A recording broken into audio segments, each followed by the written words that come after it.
Hi, I'm Norm Abram. Welcome to the new Yankee Workshop. We've done over 150 projects here in the workshop, but one thing we haven't done is turned a wooden bowl. That's all about to change next, right here in the new Yankee Workshop. The new Yankee Workshop features the craftsmanship of Norm Abram. Well, here's a collection of bowls that have some stories to tell. This one over here comes from my family. I'm not sure who made it. You can still see the tooling marks on the outside as well as the inside. Here's a larger bowl. Now some of these are over 100 years old, and all the years of use develop this patina. I think the older they are and the more they're used, the better they look. And check out this one. It's in the shape of an oval. I have no idea how they made that. It has a check all the way through right there. Here's one that's a little bit newer, sort of a totally round bottom bowl. And here's my first attempt at making some bowls. I did these yesterday. This one is ash, just a small bowl, good for the peanuts, I guess. And this one is maple, a little bit larger with a rim on the edge of it. And look at the features from the wood. That's what's nice about making bowls. This one is just amazing. It's made out of spalled maple, and the defects are even left in the piece. It's wood art. We visited the craftsman who made this bowl on the San Juan Islands in the town of Friday Harbor, Washington. This is the studio of Walt and Janet Koertje. Walt makes bowls. Some of them are art pieces, like this very unusual piece made out of yellow birch.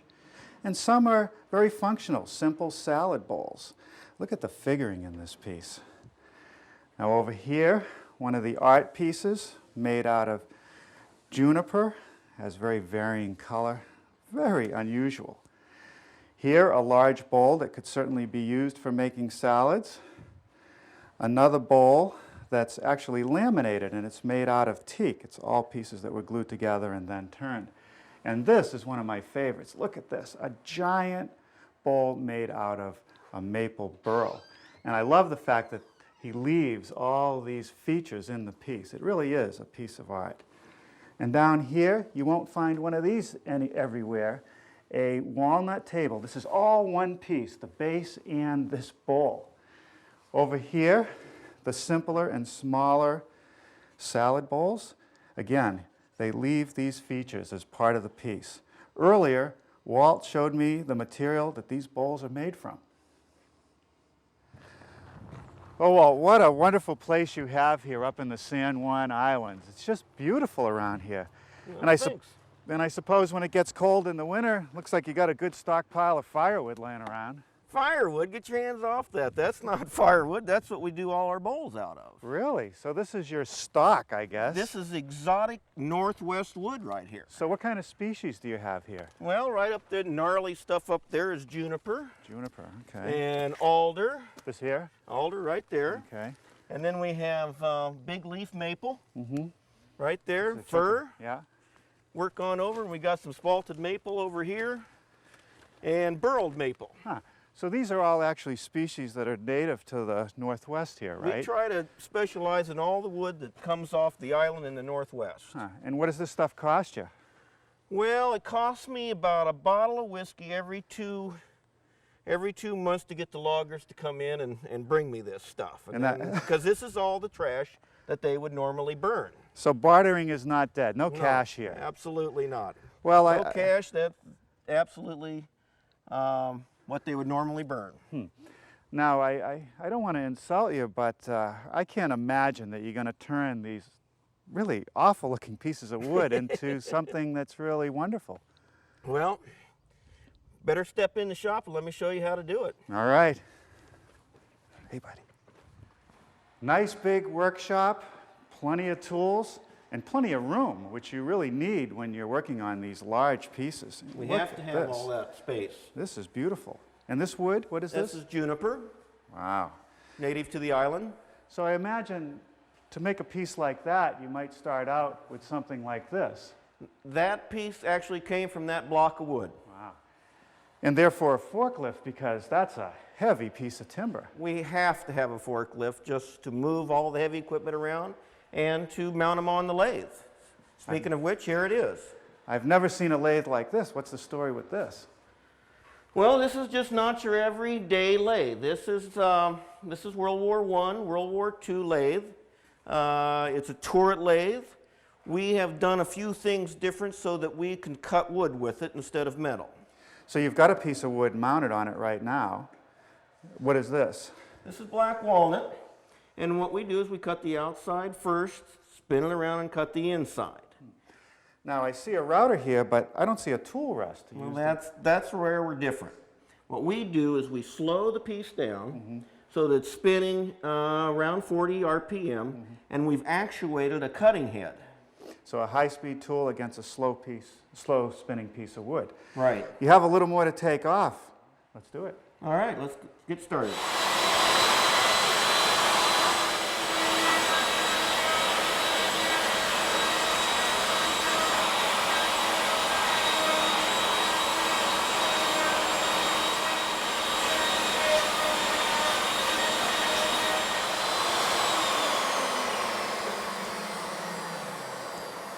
That is slick. So what's next? We're going to switch it around to the other side and start the inside of the bowl. I noticed some traditional bowl-turning chisels here. Do you use these anymore? They're nothing more than decoration on the wall right now. Now you've removed the faceplate and now attached it to the bottom of the blank for the bowl, and you're reattaching it to the lathe.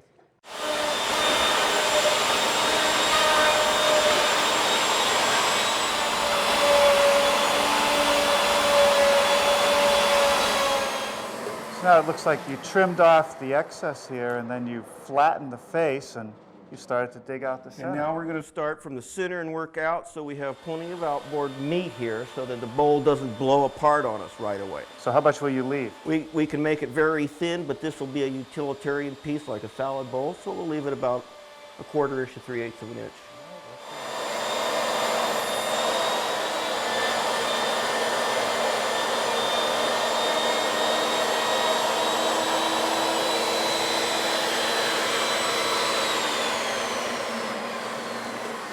Well, I really start to get the idea now of how this works and how it's starting to take shape. But you know, this piece has some defects in it. It has a knot in it right here, and you got a lot of opposing and changing grain. What goes through your mind as you're starting to form it? You're ever afraid it's going to blow out? Well, the blowing out is a possibility that can happen, but I feature the defects in the wood. Those are what makes it unique and beautiful. Yeah, we're just roughing it in at this point, but let me take you over to Janet's sanding station and show you one that's finished and ready for her to take over.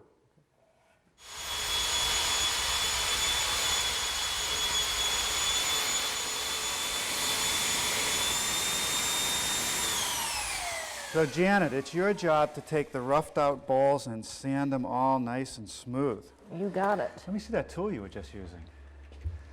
So this is a disc sander on a very soft base, sticky sandpaper, on a flexible shaft that just goes up to an ordinary electric drill. Right.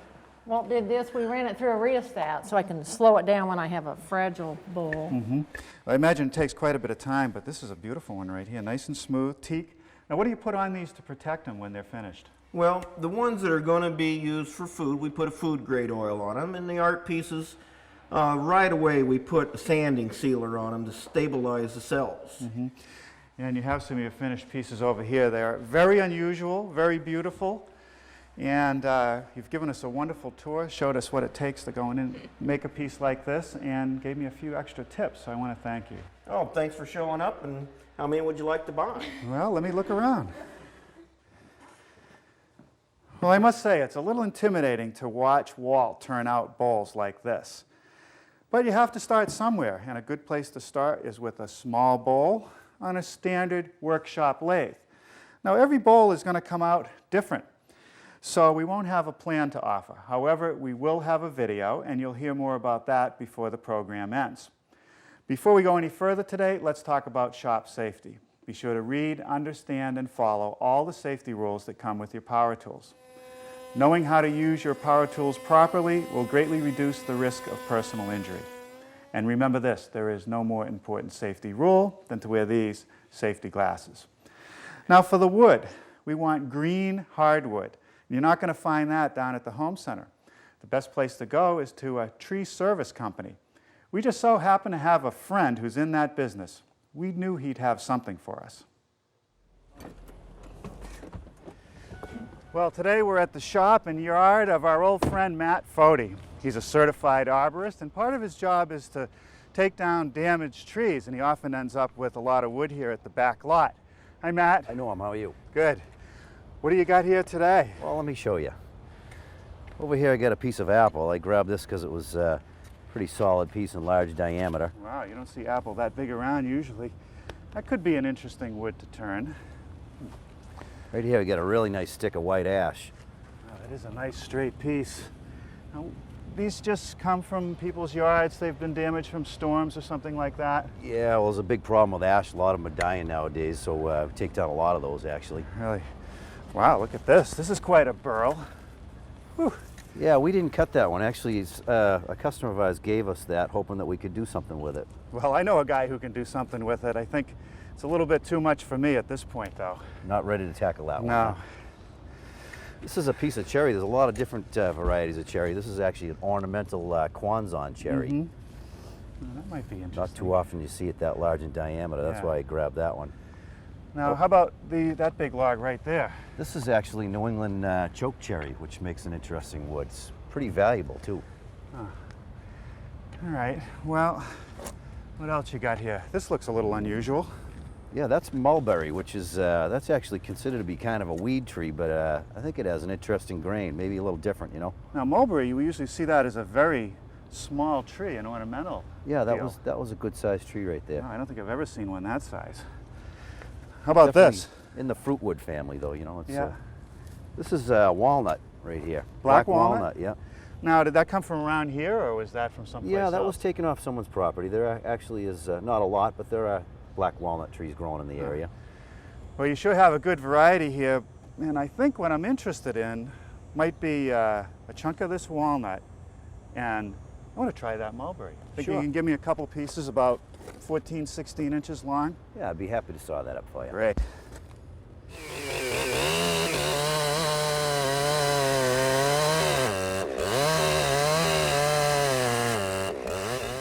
Well, Matt, this is great. So, what's it going to cost us? Oh, geez, Norm, I don't know. Well, I know a guy that trades whiskey for chunks of wood like this. Not just any whiskey, I hope. Oh, no, we'll get you something good. We'll take care of you. Great. Well, I have no idea what kind of whiskey he likes, but maybe the reason he likes whiskey is because it's aged in wooden barrels. That's another research project I'll have to do. Now, speaking of research, I looked into how the wood should be cut from the log to make a bowl. And contrary to what you might think, it's not cut off the end, it's actually slabbed. So I've laid out some marks, and I'm just going to use my chainsaw to cut a couple blanks.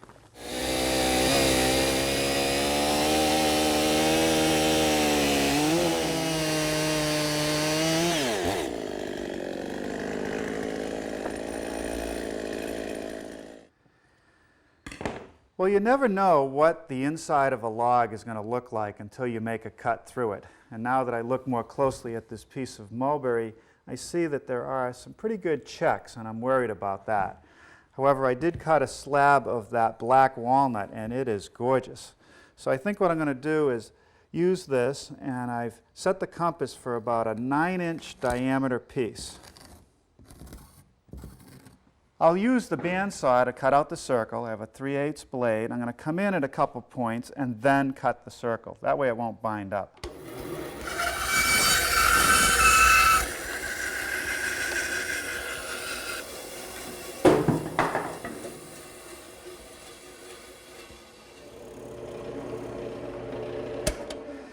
There are a lot of ways to mount a blank on the lathe. We're going to use a geared chuck, which has been attached to the shaft of my lathe, and it came with this accessory. It's a worm screw.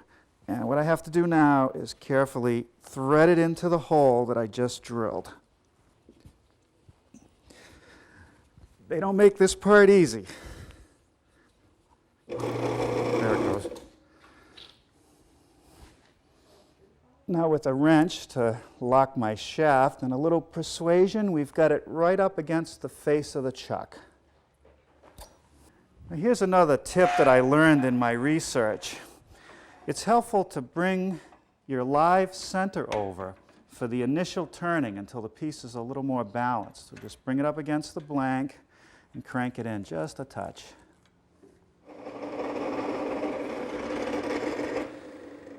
Okay, now I can move my tool rest into position. And I don't want to do this while it's spinning. I want to bring it over, spin the blank by hand, make sure it's not going to hit the rest, and lock it in place.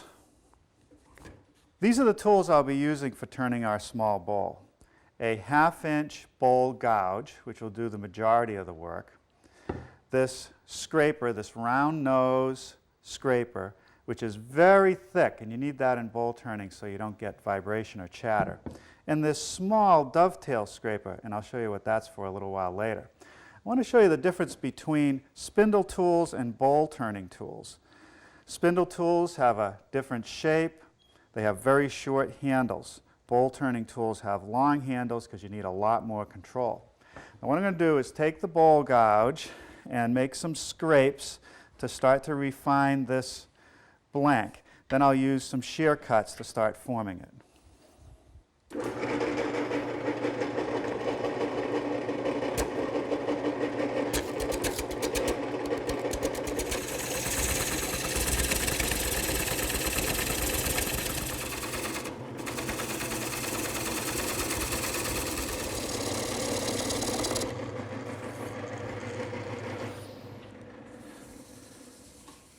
Okay, well now we've got a basic shape. The bowl is starting to take form.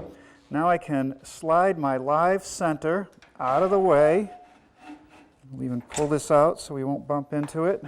And now I'll smooth up the outside and smooth up the bottom using the same gouge.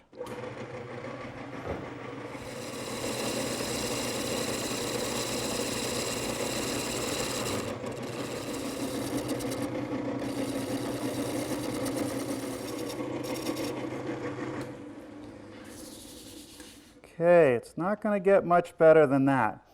The next thing that I have to do is make a recess in the bottom so that I can turn the piece around on our chuck to turn the inside of the bowl. First thing I want to do is draw a line for the circle. It's about a 2-inch diameter circle. So I'll just take my dividers, which I've already set, by eye, and then like that. Okay, that's my layout. Now I'll grab my gouge once again and start to hollow it out.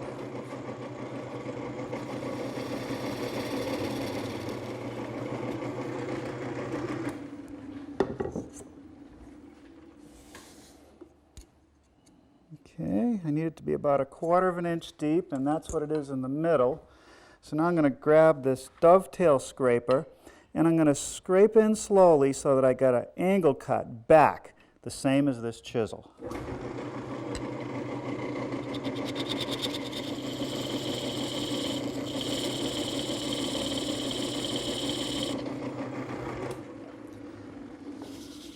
Okay, that should be good. The next thing I want to do is sand the outside of the bowl. And for that, I'm using my electric drill with a soft pad sanding disc, like the one Walt had, except instead of using sticky sandpaper, I'm using hook and loop. I'll start with 60 grit and work up to the finer grits. All right. Well, we'll go through a series of different grits before I leave tonight. Tomorrow, we'll finish the inside of this bowl. Well, it's a beautiful day to finish off our walnut bowl. I finished the sanding last night, and then I covered it with a plastic bag. I don't want this to dry out and check before I finish the turning. It's amazing how quickly it'll dry out. Now I can unscrew the blank off of that worm screw. And then I'm going to remove the worm screw from the chuck. Now I'll show you how this recess that I made earlier works. It slips over this end of the chuck, which is also tapered slightly, and then I expand the chuck inside of that recess, and that's really going to hold the piece safely and secure. Now there's a hole that's been drilled within 5/8 of an inch of the bottom of the bowl. It'll act as a guide.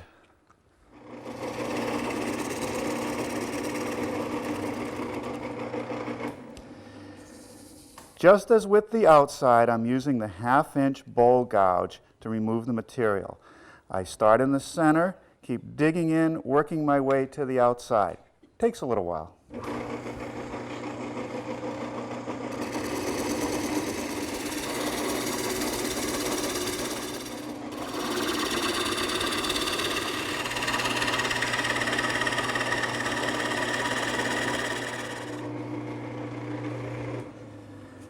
Well, I've reached the bottom of my hole, so I don't want to go much deeper than that. And at this point, I want to check the thickness of the wall. So I have these double-ended calipers. Stick one end inside, squeeze it, and this shows me how much material I have. So as I slide it out, I can see that the top is just a little bit narrower. The ideal bowl will be thick at the rim, a little bit thinner about halfway down, and about the same thickness of the rim when it gets to the bottom.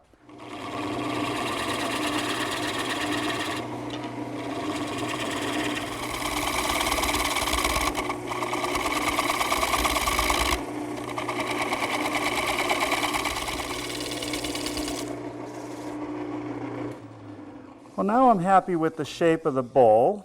I've got a nice thin wall. It seems like every bowl I turn, it gets a little bit thinner, and that's the trick, make it as thin as possible. But it's still a little rough, so now I've turned to this scraper. It's a round nose scraper. I hold it down at a slight angle. I'm not trying to engage the whole edge, just a portion of it to smooth things out.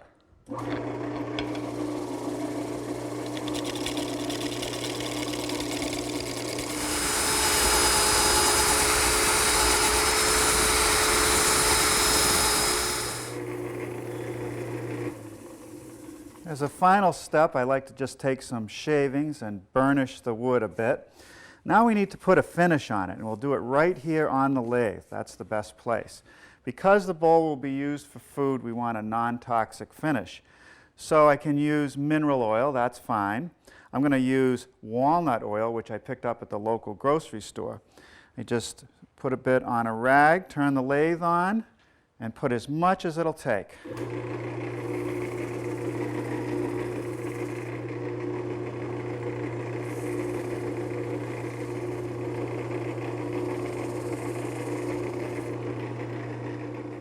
Well, Walt, I don't think you have to worry about any competition from the new Yankee Workshop.